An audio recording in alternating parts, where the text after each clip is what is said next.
जय हिंद दोस्तों। तो मैं आज आप सभी के मध्य पुनः उपस्थित हूँ और आज हम कक्षा 12वीं के पाठ्यक्रम के अंतर्गत हिंदी विषय में एक और काव्य गीत को देखेंगे जो राष्ट्र कवि मैथिली शरण गुप्त जी द्वारा रचित है।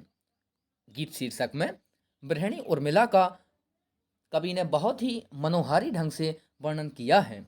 तो चलिए सर्वप्रथम हम इसको देखते हैं।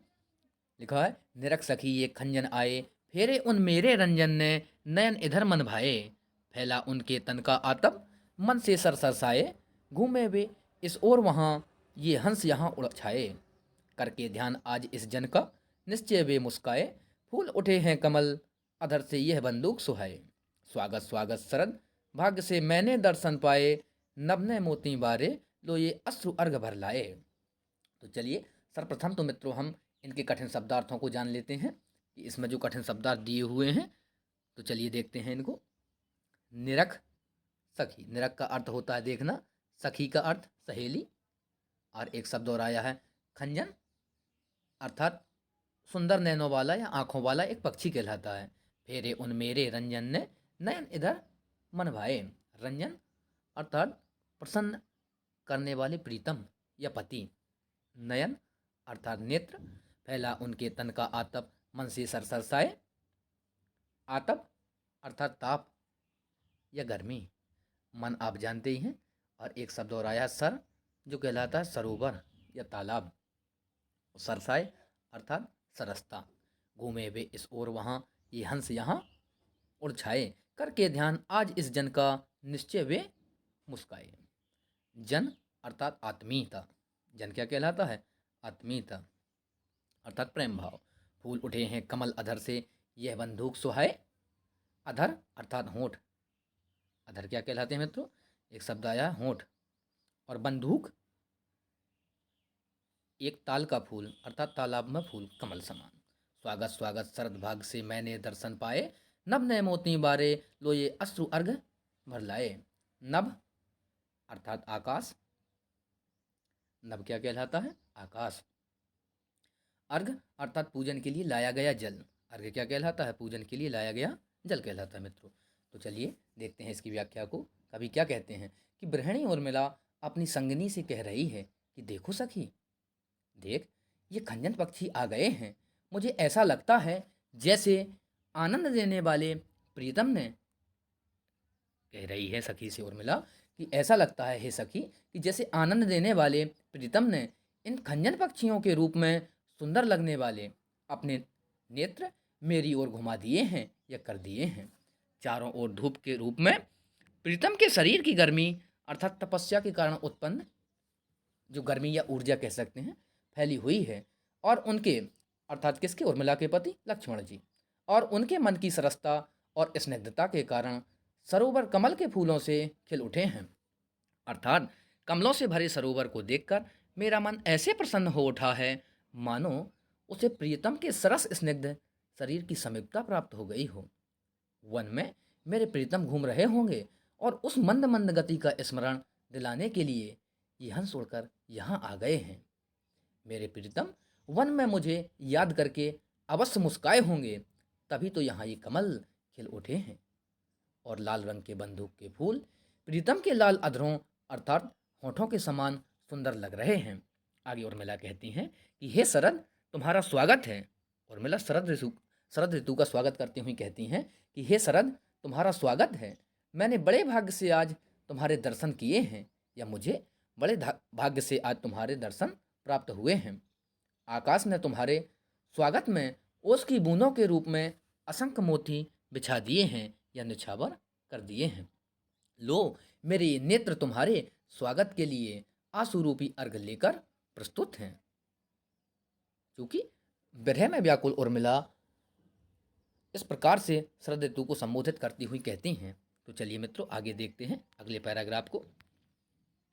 लिखा है, शिशिर न फिर गिरवन में, लिखा शिशिर न फिर गिरवन में, जितना मांगे पतझड़ दूंगी मैं इस निज नंदन में, कितना कंपन तुझे चाहिए ले मेरे स्तन में, सखी कह रही पांडुरता का क्या अभाव आनंद में, वीर जमा दे नयन नीर यदि तू मानस भाजन में, तो मोती सा मैं अकिंचना रख उसको मन में, हंसी गई रो भी न सकूं मैं, लिखा हंसी गई रो भी न सकूं मैं, अपने इस जीवन में तो उत्कंठा है देखूं फिर क्या हो भाव भुवन में।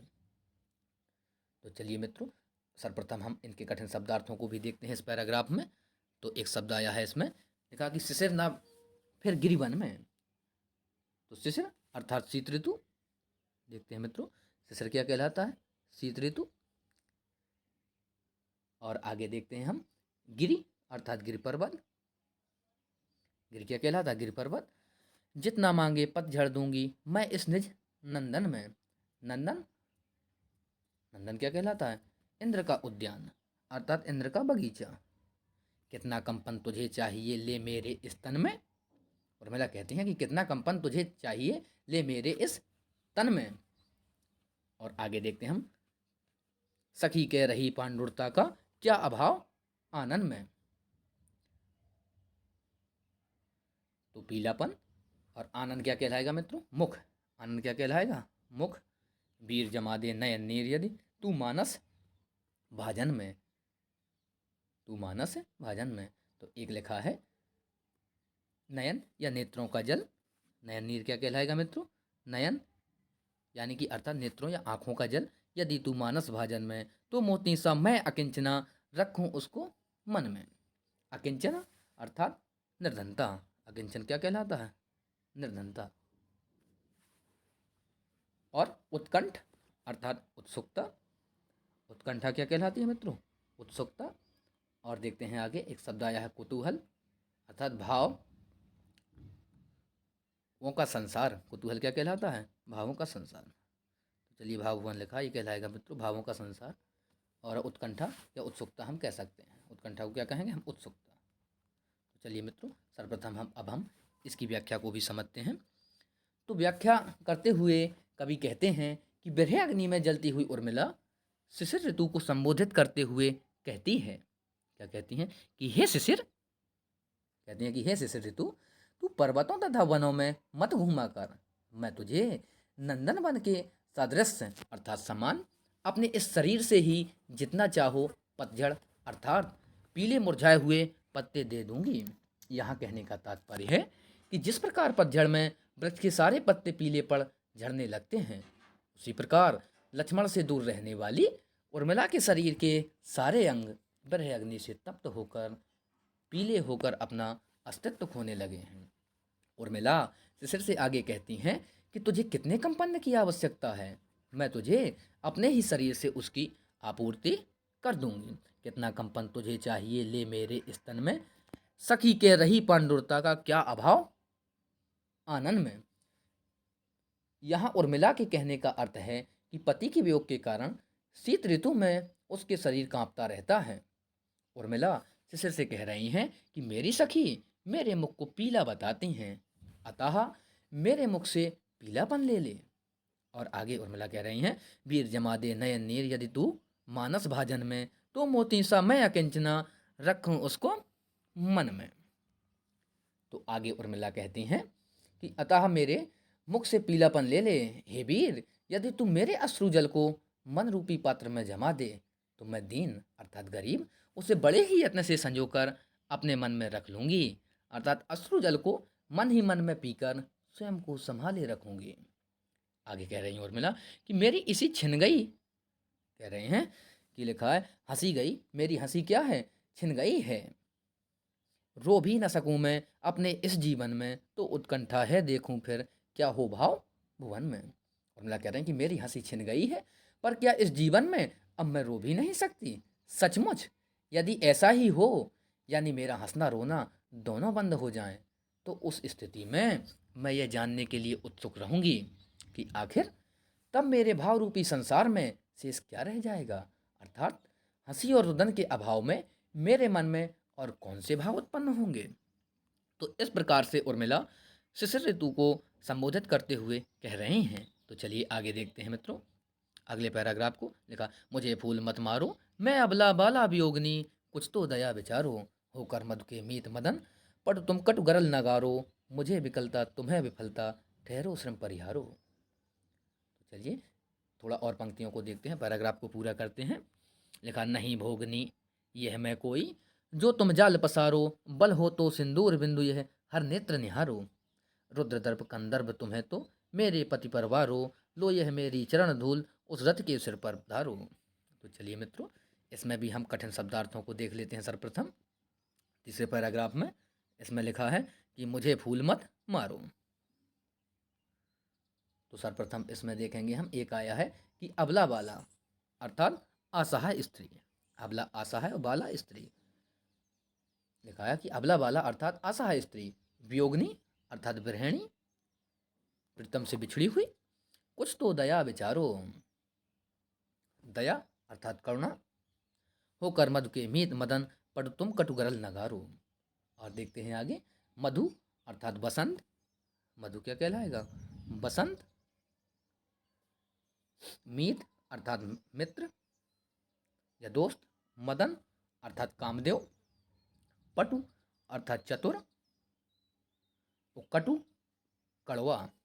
और गरल नगारो, गरल अर्थात विष। गरल क्या कहलाता है? विष या जहर।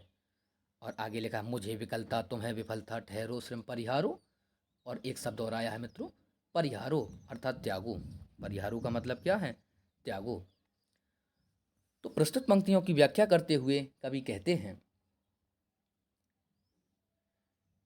कि मैं काम व्यथित उर्मिला कामदेव से प्रार्थना करती हूँ। मैं काम व्यथित उर्मिला कामदेव से प्रार्थना करती हूँ। क्या प्रार्थना करती हैं उर्मिला?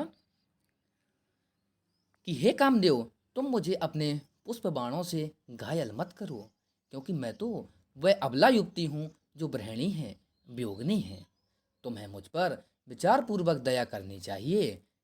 तुम्हें मुझ पर विचारपूर्वक दया करनी चाहिए। कह रहे, मुझे फूल मत मारो, मैं अबला बाला वियोगिनी, कुछ तो दया विचारो। मुझे फूल मत मारो कामदेव, मैं वियोगिनी हूँ, अबला हूँ, अबला स्त्री हूँ। तुम मुझ पर कुछ तो दया करो, कुछ तो विचार करो। और आगे कह नहीं, होकर मधु के मीत मदन पटु, तुम कटुगरल नगारो, मुझे विकलता तुम्हें विफलता, ठहरो श्रम परिहारो। और आगे उर्मिला कह रही हैं कि तुम बसंत के मित्र हो और चतुर हो, इसीलिए मुझ पर कामरूपी विष की वर्षा मत करो। अर्थात मेरी स्थिति देखकर मुझे और कष्ट मत दो। तुम्हारे पुष्पमाण के प्रहार से मेरा मन व्याकुल हो जाता है। इसमें तुम्हें भी असफलता ही मिलती है। तुम मुझे विचलित करने के लिए बहुत परिश्रम कर चुके हो, इसीलिए अब विश्राम करो और अपनी थकान दूर करो। कह रही हैं कि तुम विश्राम करो और अपनी थकान को दूर करो। कहने का भाव यह है कि चाहे तुम मुझे कितना भी दुख क्यों ना दो, मैं भोग विलास की इच्छा रखने वाली कोई विलासनी नहीं बन सकती हूँ। तो चलिए आगे लिखा है, जैसी नहीं भोगनी यह मैं कोई जो तुम जाल पसारो। तो चलिए इसमें भी कठिन शब्दार्थों को सर्वप्रथम देख लें मित्रों, जो कुछ रह गए हैं। तो एक देखेंगे हम, भोगनी अर्थात विलासनी। चलिए इसमें एक शब्द और देखें हम कि जो आया है भोगनी। तो भोगनी को हम क्या कहेंगे? भोगनी कहलाएगी विलासनी अर्थात विलासतापूर्ण जीवन जीने वाली। और जो तुम जाल पसारो। और आगे देखें, एक शब्द और आया है, हर नेत्र। क्या आया है? हर नेत्र अर्थात शिव जी के नेत्र रूप। दर्प अर्थात सुंदर रूप का अभिमान। लिखा रूप दर्प, तो क्या हो जाएगा? ये सुंदर रूप का अभिमान। कंदर्प अर्थात कामदेव। मदन कामदेव कहलाते हैं। पति अर्थात परमेश्वर। और आगे शब्द देखते हैं, वार अर्थात निछावर करना। रति कामदेव की पत्नी। धार धारण करो। धारू क्या कहलाता है? धारण करो। तो चलिए देखते हैं कि आगे क्या कहती हैं उर्मिला। वो उर्मिला कहती हैं, कहने का भाव यह है कि चाहे तुम मुझे कितना भी दुख क्यों ना दो, मैं भोग विलास की इच्छा रखने वाली कोई विलासनी नहीं बन सकती हूँ। यदि तुम में शक्ति है, साहस है, तो शिव नेत्र के समान बाधाओं को भस्म कर देने वाले मेरे इस सिंदूर बिंदु की ओर देखो। उर्मिला कहती है कि हे कामदेव, यदि तुम्हें अपने रूप सौंदर्य पर गर्व है, तो तुम अपने इस गर्व को मेरे पति के चरणों पर निछावर कर दो। अर्थात सौंदर्य में तुम मेरे पति के चरणों की धूल के समान हो। यदि तुम्हें इस बात का घमंड है कि तुम्हारी स्त्री रति अत्यंत सुंदर है, तो तुम मेरे चरणों की धूल को रति के सिर पर रख दो। अर्थात तुम मुझे विचलित करने में कभी सफल नहीं हो सकोगे। उर्मिला कामदेव को इस प्रकार से कहती हैं। तो चलिए मित्रों, अगली पैराग्राफ की ओर बढ़ते हैं, जो निम्न प्रकार है। यही आता है इस मन में, छोड़ धाम धन आकर मैं भी रहूं उसी वन में, प्रिय के व्रत में विघ्न न डालूं, रहूं निकट भी दूर, बिता रहे यह साथ साथ ही समाधान भरपूर, हर्ष डूबा हो रोदन में यह आता है इस मन में, बीच बीच में उन्हें देख लूं मैं झुरमुट की ओट, जब वे निकल जाएं तब लें उसी धूल में लौट, रहें रतबे निज साधन में यही आता है इस मन में, जाती जाती गाती गाती कह जाऊं यह बात, धन के पीछे जन जगती में उचित नहीं उत्पात, प्रेम की ही जय जीवन में यही आता है इस मन में। बहुत ही सुंदर पंक्तियाँ। तो चलिए मित्रों, देखते हैं अब इस पैराग्राफ को, इसके आशय को समझते हैं। इसमें लिखा है, इसके कठिन शब्दार्थों को देख लें हम। लिखा धाम अर्थात क्या होता है, धन या घर बार कह सकते हैं हम। धाम कहलाता है घर बार, और धन क्या कहलाता है, संपत्ति या धन दौलत। व्रत अर्थात पर्व, व्रत क्या कहलाता है मित्रों, पर्व।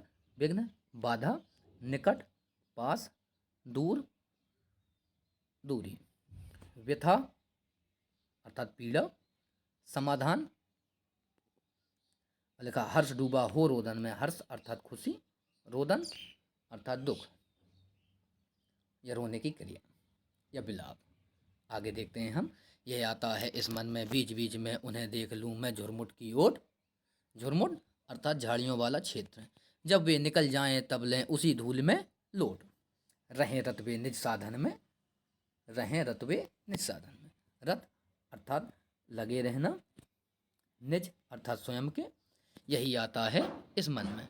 तो चलिए मित्रों, आगे और पंक्तियों को देखते हैं। लिखा जाती जाती गाती गाती कह जाऊं यह बात, धन के पीछे जन जगती में उचित नहीं उत्पाद, प्रेम की ही जय जीवन में यही आता है इस मन में। तो चलिए इसमें भी हम देखते हैं। उत्पाद एक शब्द आया है मित्रों, तो जो क्या कहलाएगा, झगड़ा कहलाएगा। जगती अर्थात संसार, जन अर्थात लोग, प्रेम की ही जय जीवन में, प्रेम अर्थात प्यार, यही आता है इस मन में। तो चलिए मित्रों, निम्न पंक्तियों के आशय को समझने का प्रयत्न करते हैं।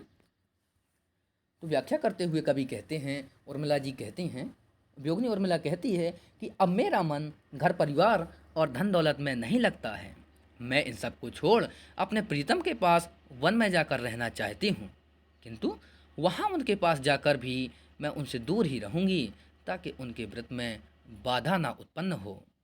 इस प्रकार यहाँ उर्मिला के द्वारा वनवासी की तरह जीवन बिताने की चाह व्यक्त की गई है। वह कहती हैं कि मेरा दुख अर्थात विरह की स्थिति यथावत बनी रहे, पर साथ ही साथ उसका पूर्णतः निदान भी होता रहे। यह कहने का अर्थ है कि उर्मिला शरीर से दूर रहकर भी अपने प्रीतम के दर्शन का सुख भोग सकें, अर्थात उनसे मिलेंगी नहीं और उनके जप में अर्थात उनके लक्ष्य में बाधा भी नहीं बनेंगे। और आगे कहती हैं उर्मिला को अपने प्रिय से दूर रहकर उनको ना पा सकने के दुख में रोते रहना स्वीकार है, पर उन्हें अपनी आँखों से इतनी दूर जाने नहीं देना चाहती जहाँ से वह उन्हें नज़र ही ना आए। उर्मिला कहती हैं कि वन में रहने के क्रम में मैं बीच बीच में पेड़ पौधों की आड़ लेकर अपने प्रीतम को देखकर अपनी आँखों की प्यास को तृप्त कर लूँगी, और जब वह उस स्थान को छोड़कर चले जाएंगे तो मैं वहाँ की धूल मिट्टी में लौटकर उनके साथ होने का सुख प्राप्त करती रहूँगी। यानी छोड़ धाम धन आकर मैं भी रहूँ उसी वन में, प्रिय के व्रत में विघ्न न डालूं, रहूँ निकट भी दूर, बिता रहे पर साथ साथ ही समाधान भरपूर, हर्ष डूबा हो रोदन में यह आता है इस मन में, बीच बीच में उन्हें देख लूँ मैं झुरमुट की ओर, जब वे निकल जाएं तब लें उसी धूल में लोट, रहें रतबे निज साधन में यही आता है इस मन में, जाती जाती गाती गाती कह जाऊं यह बात, धन के पीछे जन जगती में उचित नहीं उत्पाद, प्रेम की ही जय जीवन में यही आता है इस मन में। तो चलिए आगे उर्मिला कहती हैं, इससे उनकी साधना भी भंग नहीं होगी और मुझे आत्मिक सुख प्राप्ति भी होती रहेगी। उर्मिला आगे कहती हैं कि मेरा मन करता है मैं जाते जाते और गाते गाते यही संदेशा दे जाऊं, यही संदेश छोड़ जाऊं कि इस संसार में धन और वैभव की प्राप्ति के लिए संघर्ष करना तथा एक दूसरे को मारना काटना सर्वथा अनुचित है। फिर जाती जाती गाती गाती कह जाऊं यह बात, धन के पीछे जन जगती में उचित नहीं उत्पात। अर्थात धन के पीछे भागना और लड़ाई झगड़े करना उचित नहीं है। प्रेम की ही जय जीवन में यही आता है इस मन में। तो उर्मिला कहती हैं कि मैं जाते जाते और गाते गाते यही संदेशा देना चाहती हूँ कि इस संसार में धन और वैभव की प्राप्ति के लिए संघर्ष करना तथा एक दूसरे को मारना काटना सर्वथा अनुचित है। मानव जीवन में सदा से प्रेम की ही जीत होती है। तो मित्रों, इस प्रकार से उर्मिला अपने अपने विचारों को प्रकट करती हुई कहती हैं। तो चलिए मित्रों, आज हमने राष्ट्रकवि मैथिलीशरण गुप्त जी के गीत शीर्षक को जाना। तो जल्द ही मिलते हैं आपसे इन्हीं के एक और काव्य को लेकर, कैकेयी अनुपात को। जय हिंद।